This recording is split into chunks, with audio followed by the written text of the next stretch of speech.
So the agenda today of this presentation will be talking about abstraction, our initial challenges before Xray for testing, and our also before and after examples of how our testing looked like and how it looks like now when we implement Xray.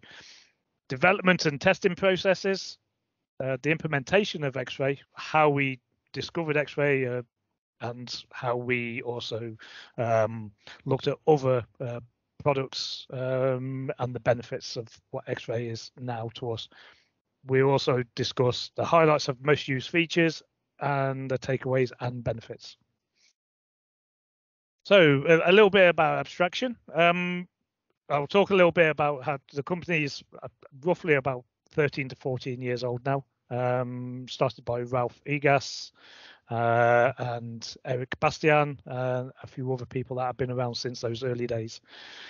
We are a small creative development studio located just outside Eindhoven in the Netherlands. They started working on many projects in the past where they started developing their own projects, but then got involved in porting games from one platform to another, and that's been the mainstay of our work. Over the last few years, we've been now trying to do some creative work and working with some now very high profile companies such as Funcom and a few other companies. We have around 80 plus employees, and they are all based around the world. So who am I? My name is Mark Pittam. I am the QA lead for Abstraction Games. I've been working in the QA industry for consoles since 1995. I started with PlayStation in June 1995, and I was there for roughly nearly 18 years. And in that time, I've seen many platforms released while I'm working there. I am now, of course, responsible for managing Abstraction's QA team, and we work across the multiple products and platforms.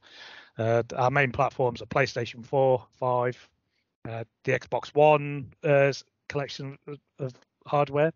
We've got Nintendo Switch, Google Stadia, PC, and we also do some Apple products as well. Today, we'll talk about our initial challenges, and we'll talk about what did testing and test management look like before Xray. Our testing and abstraction at the time, when I first joined the company in 2017, lived within, say, Excel and Google Sheets. A lot of our functional tests were tracked within Google Sheets, and the same goes for PlayStation and Xbox technical tests. Why did we have Google Sheets and Excel at the time? The pros were it was simple, it was low cost and easy access. The downsides of using these tools, what we found at the time over time was poor reusability. Task management was absolutely terrible. It was very easy to lose focus because you would have a lot of information on these sheets, and if you got distracted, you could easily lose where you were up to. These tools were also very poor at tracking and sharing results. We could not share decent results with the clients internally or with senior management to say how good a product was at the time with how well it was being tested. So on this screen, we have two examples of what we came from and what we're doing now. On the left-hand side, this is an example of our Google Sheets that we had at the time. It's a very short video, but it shows how too much information can lead to user overload or information overload. As you can see, it's using colors and everything. It wasn't great. And on the right-hand side, we've got Xray. The example will show how many tests are contained within each folder. It's very structured, and each console that we've got and each platform, it's even structured even further because you go a little bit deeper with the folders. So here I'm expanding the folders to say PlayStation 4 and PlayStation 5. PlayStation 4 has around roughly nearly 300 tests. PlayStation 5 has roughly 160 tests. And then so on. We've got Nintendo Switch. We've got Stadia, multiple versions of Stadia. And then we've got Xbox consoles. Again, there's like 112 tests there, and so on. And this allows us to structure our tests properly and update them better than what we could do with Google Sheets or Excel. So why did we choose Xray? Our selection process had to have the ability to discard all practices of working in Excel and Google Sheets.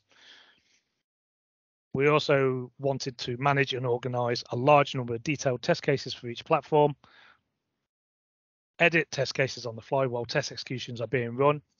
The test steps must be easy to follow and follow the platform's own test steps.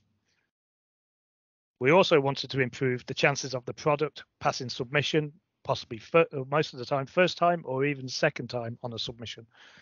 As we all know, we don't want to go to a third submission or fourth submission because this all costs time and money, and the client themselves would be getting frustrated at the product failing all the time. We also wanted to boost overall confidence and knowledge within the QA team without having to rely on Excel and Google Sheets. We also wanted to have the ability to provide reporting that is quick and easy to understand. As you can see from the images here, Xray allows us to give to the management and producers a quicker glance reporting to say, oh, we know how many tests have failed, how many are passed, and so on. We wanted to show the client the current status of the product and also compare our testing against the platform holders' own internal QA teams, such as PlayStation's global format QA team, Nintendo's lot check, and Xbox certification teams. Our development and testing processes, our approaches to when we get a product or from a client, we want to perform a technical assessment of the project, receive all source assets from the source platform, and then for milestone 1, we would work on making a straightforward port.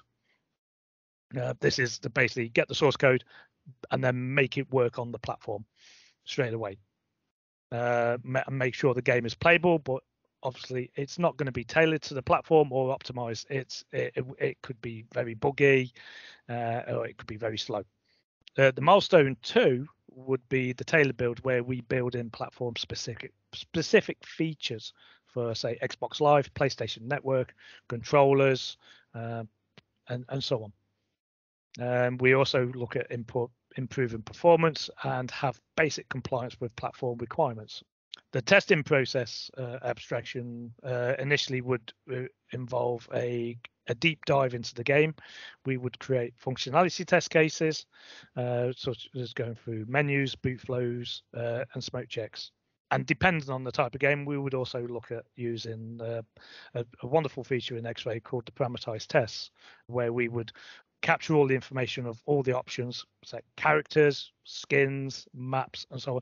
And we could have a lot of data tracked within the parameterized tests. When we are also working on a creative part of a game, we would track any design changes.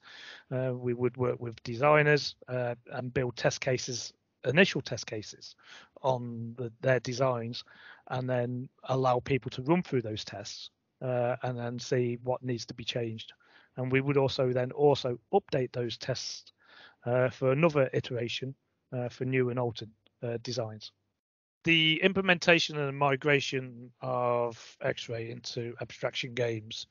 The first implementation of Xray was a trial and error process.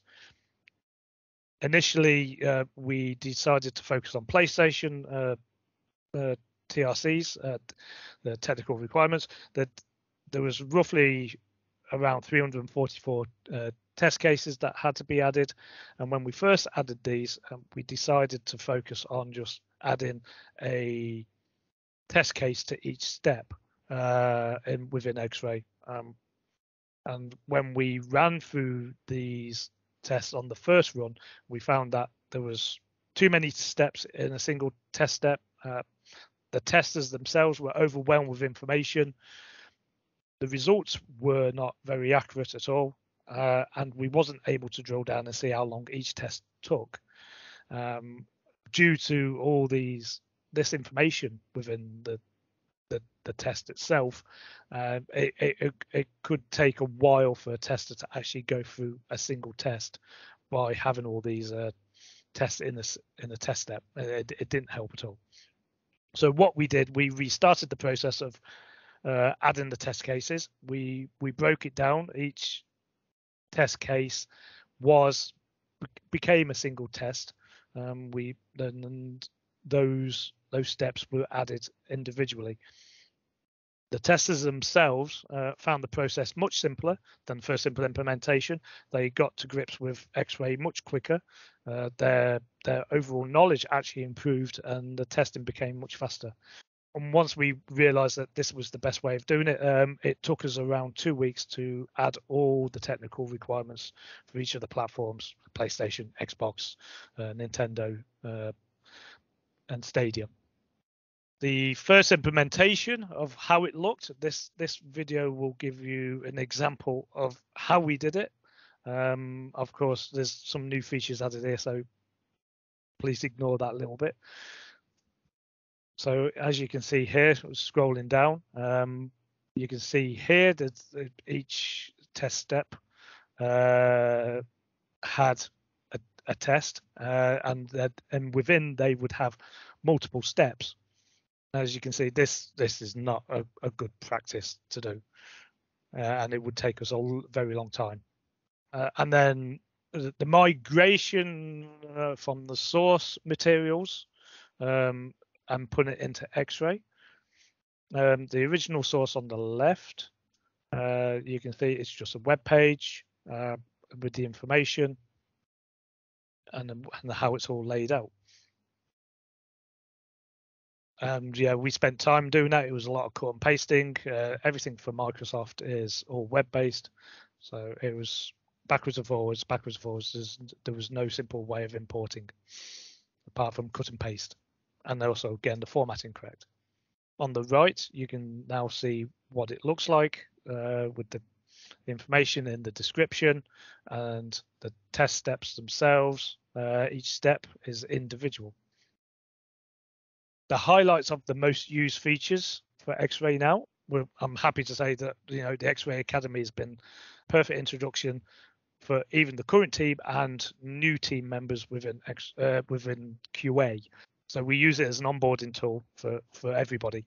Through that, we discovered the new features such as the parameterized testing and so on. And we found that even before a QA member joins the company properly, because there's probably a lag of a week or so before they do join, we would give them access to Xray and they get a good idea of the systems that we use. The test case management via the testing board, we love the folder structure, being able to add and update the technical test cases as and when we want to, and creating the test executions and test runs from within the structure itself. We also allow the developers to create ad hoc tests from any of the bugs that we report within QA. What we did on one project, we said to the developers, you can close a bug, but before you do that, you need to create a test. And Xray allows us to do that, where they can just click the button and create a test from that bug. And then QA would actually go ahead and run that test, run an execution on that test. And if we found that the test itself failed, and of course that gets flagged up in the system, and the developer can see that the bug itself stays closed, and then they would go back and say, oh, we think we fixed it, and then we would run another iteration, and then they would see within the system, oh yeah, okay, it's gone from red to green. As I discussed earlier, we talked about parameterized tests and parameter values and so on for when we get games coming in, the projects, and we want to do a deep dive and discover how many options there is. So here on this screenshot here, we can generate iterations from the data that we input into the system. It's like, okay, we've got gameplay, we've got mouse and keyboard options, and so we can have multiple iterations. I think what we did one test and we generated nearly 900 iterations of a test with all the different options. Of course, we would never do that, but it shows the power of Xray and what we could do. On this slide, we will talk about the takeaways and benefits of Xray for abstraction. The three main takeaways from Xray are the ease of use, the low levels of maintenance, and cost effectiveness. The ease of use is very important for us. We want people to come in from any skill set, producers, management, programmers, of course, QA as well, and use the system very quickly, get up to speed. And as we talked about earlier, there is the Xray Academy, which allows people to learn about Xray. We also wanted low levels of maintenance and, of course, the cost effectiveness. For us as a small company, we wanted to use a test management application that was not very expensive, and now investigations of other test management software showed that they are quite expensive per head and per seat. So when you've got 80 plus people using Jira and then also having test management in there, it can be very expensive. So Xray for us is very cost effective for us, and it's perfect. The benefits to the company are to allow anybody in the company to have visibility in current and past test runs, to be able to directly compare our test results against the test results of each platform. And this is also including any data coming back from the platform holders' own QA departments as well. We want to be able to give better estimates to the clients on how long certification testing can and will take for each project. This is vitally important. We would recommend to any client that a submission pass would be take into account 2 or 3 test runs for their certification submission. But if we can give them better estimates, that improves their timeline and also when they can do marketing. We also want to improve overall certification knowledge amongst all project team members. This is developers, the producers, QA, even artists if they wanted to know that. But it's mainly developers, producers, and QA. We also wanted to make sure we retain clients for future projects based on having better certification knowledge and pass runs within the submission process. What would we like for the future abstraction? We would want more automation features that integrate with the console platform tools.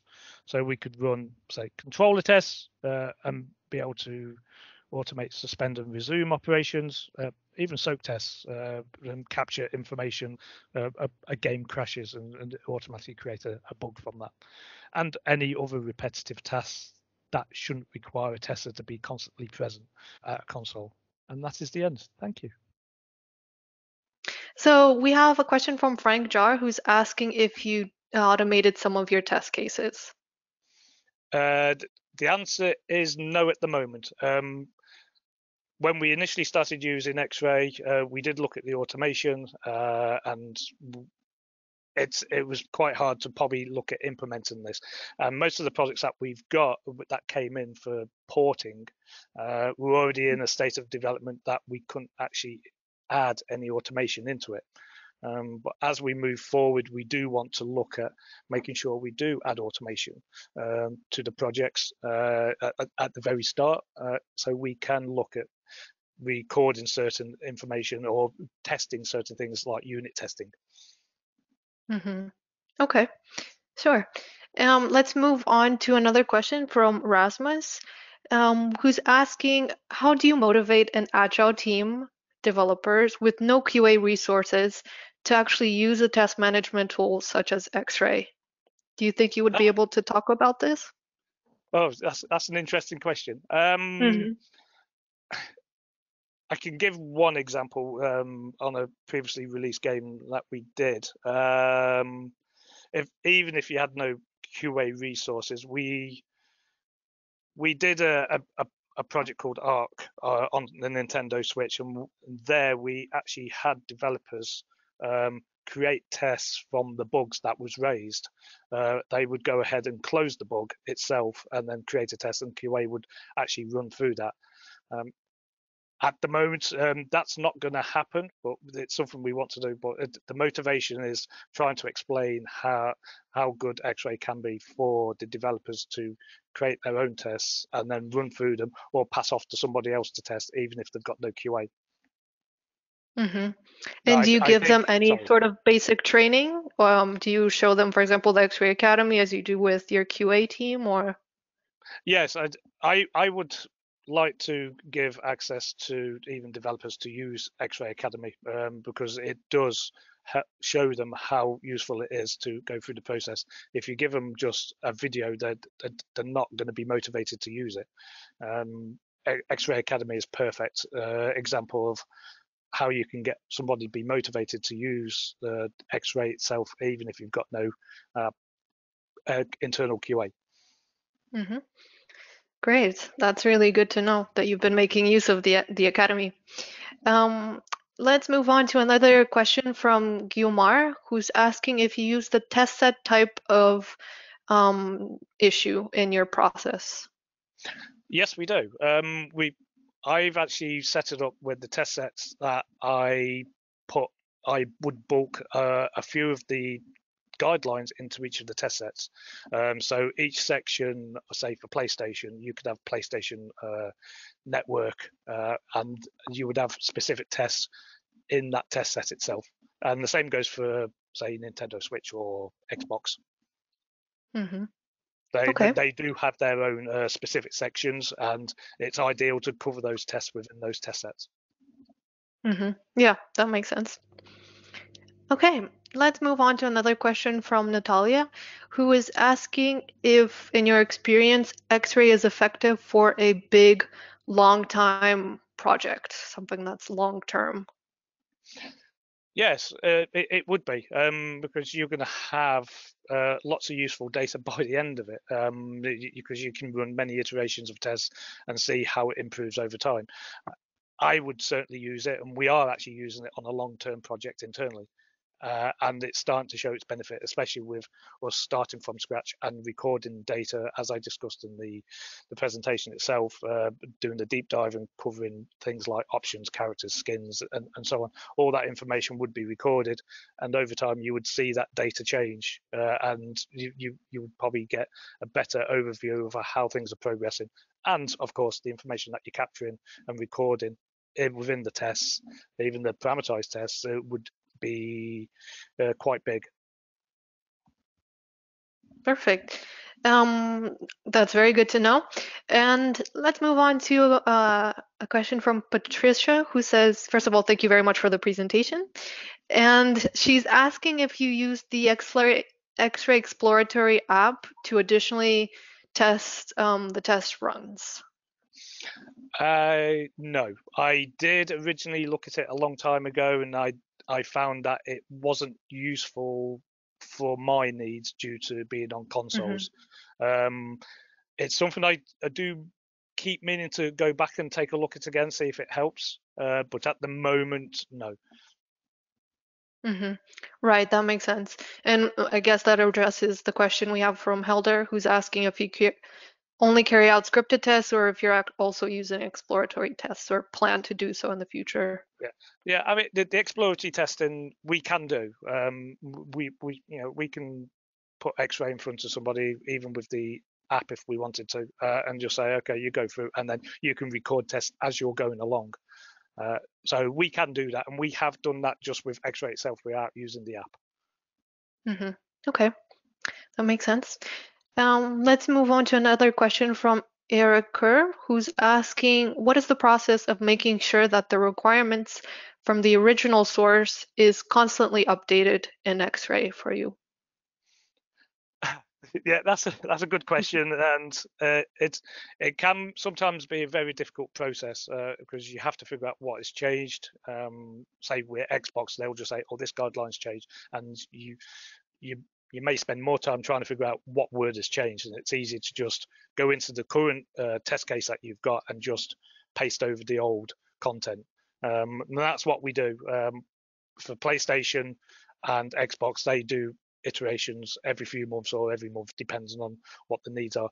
And a lot of content doesn't really change that much. So you would just go into those specific guidelines that have changed and change it by cut and pasting, making sure the formatting is correct. In the case of PlayStation, they may remove guidelines. So we would set that as retired and move that to a separate folder within the test case structure. Okay, that makes sense. And we have a different question here from Fabio, who's asking how you deal with regression tests within your workflow using Xray. So within the regression flow, as I explained earlier in the past on another project, we would ask the developers to create a test when they say they fixed the bug they believe, well, which is believed fixed. And then the QA would go in, run a test with an execution, and if it failed, they can say, okay, we're going to reopen this bug or create a new bug if it's slightly different. No, actually, they won't do that. They would just reopen the bug, and everybody can see, okay, that this test execution for this bug actually failed, and then developer comes back, fixes it, and then they would run another execution of that test, and then if it passes, then it's all green, and then that test itself is set to done. Okay. Switching gears a little bit here, we have Ludmila who's asking, how do you convince a manager to use Xray if they believe that the QA process with Xray takes too much time for the QA process? Did you have any experience like this to convince stakeholders within your company that yes, this is a good option, it's going to speed, bringing in Xray is going to speed our process and not slow it down? What was your experience with that? Good question, because when I first brought Xray in, it would have been almost 4 years ago now. I wanted to move away from Excel because, yes, Excel is very slow. They may seem to think that using Excel or Google Sheets is a very fast process, but it isn't, because you can have too much information or too little information, and more time is spent having, say, web pages open or whatever to look at other documentation to keep you in the flow. I found with Xray that having the information on one screen, all the information is contained within the description and everything, you will go through it quicker. And as people get used to using Xray, they get faster at what they're doing. And there's a higher confidence rate within the testers themselves that they know what they're checking because the information is retained a bit more instead of looking a couple of lines of text within a cell in Google Sheets where then they have to go and look at something else. I would certainly push someone within the company, say, okay, can we set up a demonstration of Xray within the company? Try the free demo, install some test cases and run through it. And then once you've got used to it, run it again, see how fast you go, and then present that information. And within the tools itself, within Xray, you can have actually better time tracking now. So you can prove to management themselves how quickly things are going through, and they have better visibility. So my question was about test coverage and how you're using coverage in Xray. Okay. Test coverage itself was a tricky thing at first, because with the requirements and everything, we didn't know how to implement it properly. And then Jira permissions themselves, we had some issues there when we initially started.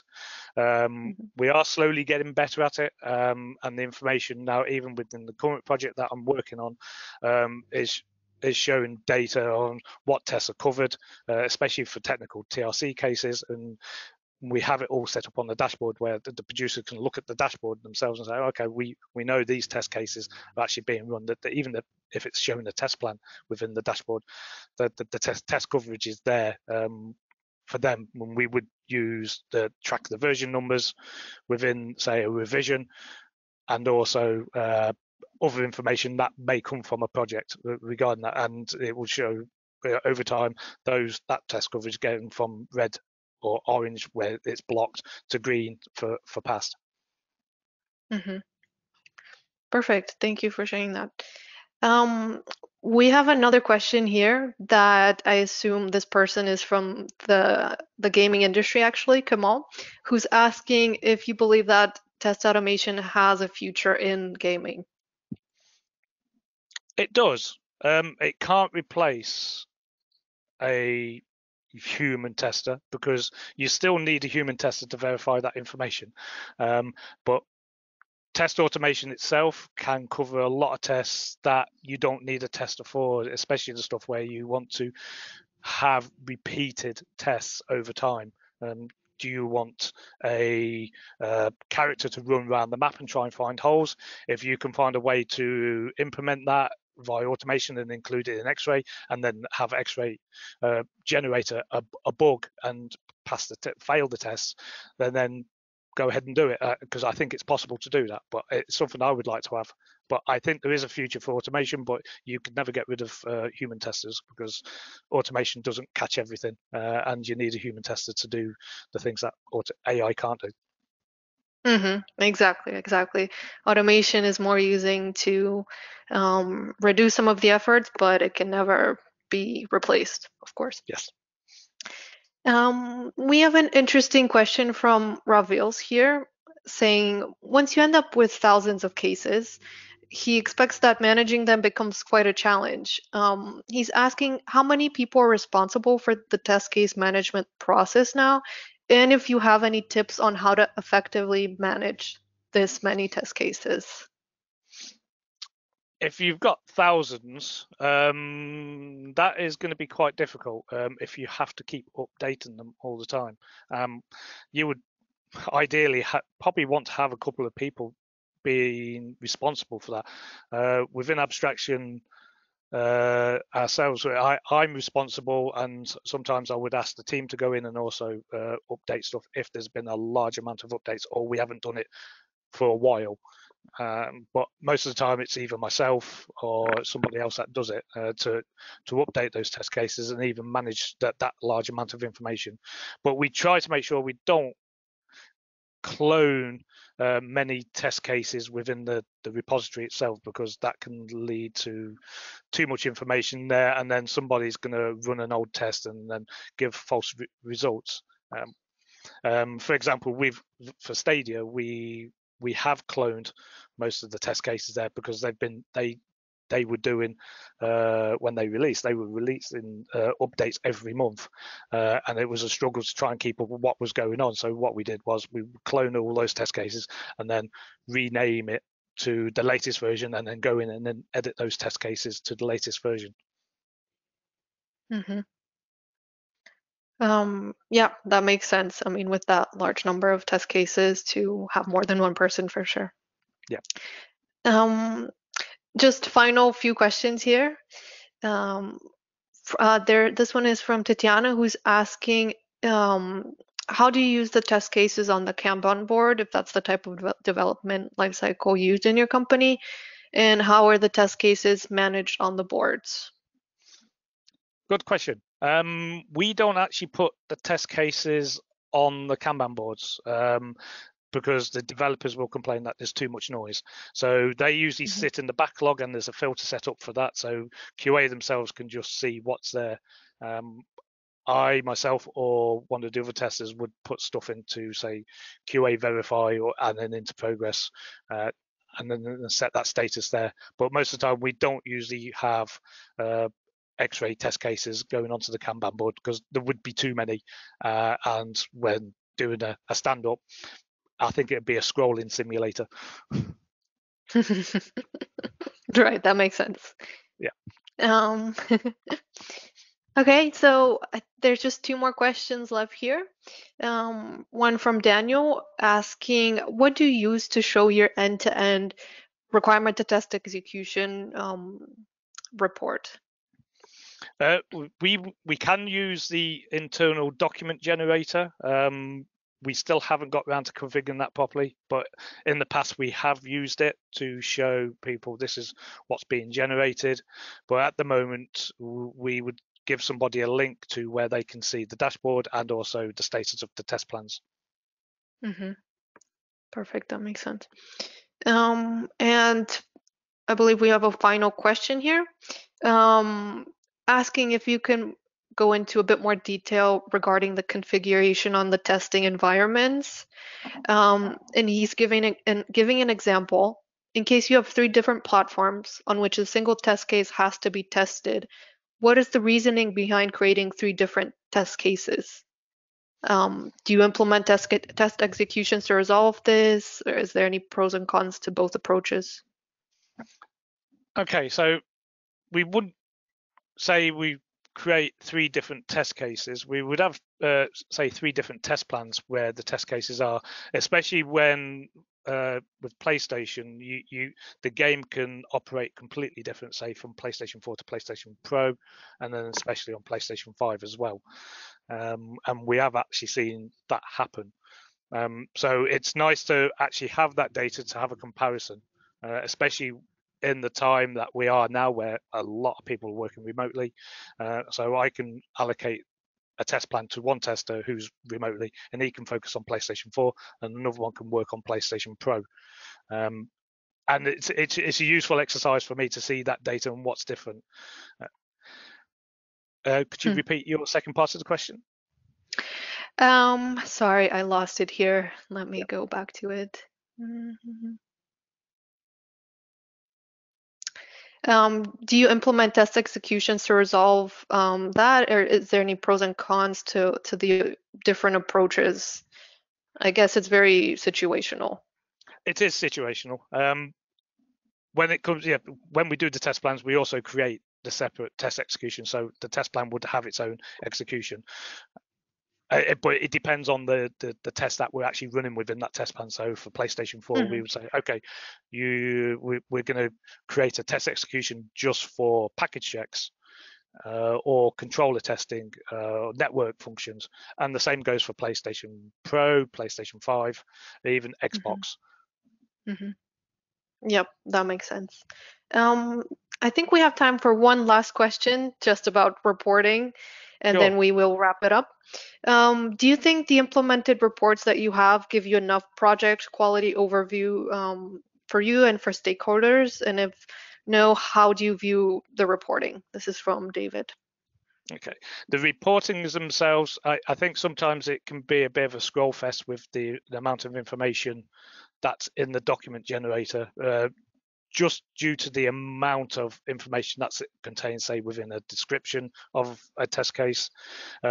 So we don't generate as much as we would like to. If we can find a way of just simplifying that, then we would do that. So for now, we would just provide a link to, say, the test case itself and say this is the status, and you can actually see from the test runs themselves how many test runs have been run and see the overall status from that. Okay, that makes sense. Yeah, but I have more time for questions if there's more questions. We have a lot. We're having some people were just saying thank you for the great presentation and the Q&A. We do have an interesting question here from Eric asking if you had the opportunity to implement a feature in Xray that would improve the way you use Xray on a daily basis, what would that look like? Oh, good question. To use Xray on a daily basis, especially within development, I would love the developers to just be fully hands-on with, it's not even developers actually, it would be, say, producers or designers, artists, they would have all the ability to use Xray very quickly, and they could just go in and say, okay, I just want to do this very quickly without being overwhelmed by what the screens are. So I think a better simplified test case creation screen would be the best thing for anybody to pick up and use. That is the one thing I probably would like. Yeah, thank you for the feedback. Any of the QA teams that are on this webinar, or even other companies that are doing game design, game development, and are considering moving away from the old practice of using Google Sheets, would give Xray a go. And I'm quite happy to jump on a call with people and just talk about certain things as well if they ever wanted to reach out to me on LinkedIn.